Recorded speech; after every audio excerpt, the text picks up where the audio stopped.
I was expecting a gruesome torture, but they just tied me up in a bamboo force and left. After 6 months in the bunker, the radio finally crackled with a human voice saying the surface was safe. Dad cried with relief, but Mom quietly chambered around and whispered.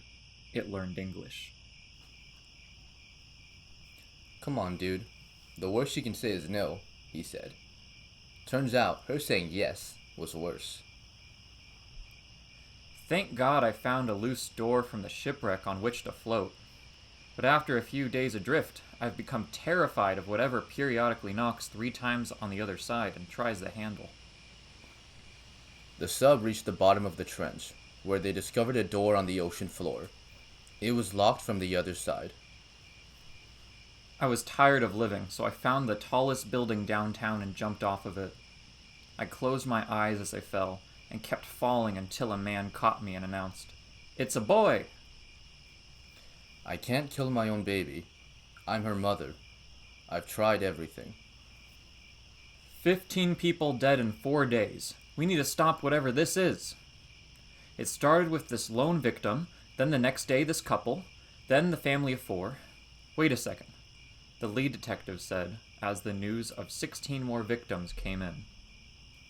That's not our son. The astronomer wiped his brow and repeated, It's not our son.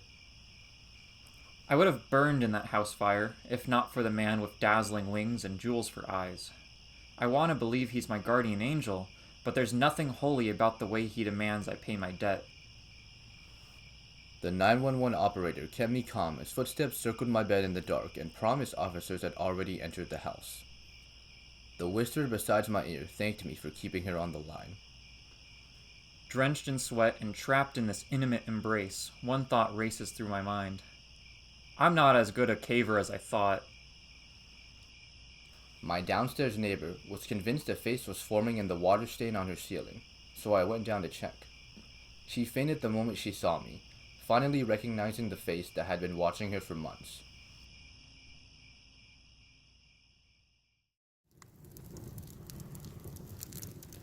Alright everyone, thanks for listening. We have a pretty new channel here, but what we're going to try to do is some commentary on our opinions on the stories after the fact. And so to start that off, Tang, anyone that you liked particularly? I like the story involving the worst you can say is no. That was really funny, and him saying, oh, her saying yes is actually worse. That was a good plot twist. I mean, yeah. A lot of these were more silly than scary. Like, I like the intimate embrace being a cave. Aside from Caver, I liked the one about the crystal eyes, because, that's I don't know, I really just thought that was a unique one. I do notice that a lot of these follow the same format where they make you think the narrator is the good guy, when in fact they're not the good guy, they're actually the bad guy.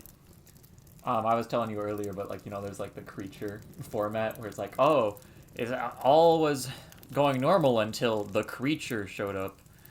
Two-sentence horror story gets a lot of, it's, stereotyped to be not great content, but, I don't know, a lot of these were pretty decent, and some of them we just genuinely found funny.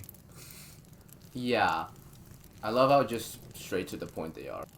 Alright, if you have anything else to say, we can just end it. That's a wrap. Yeah, guys, that's a wrap. Thanks for watching.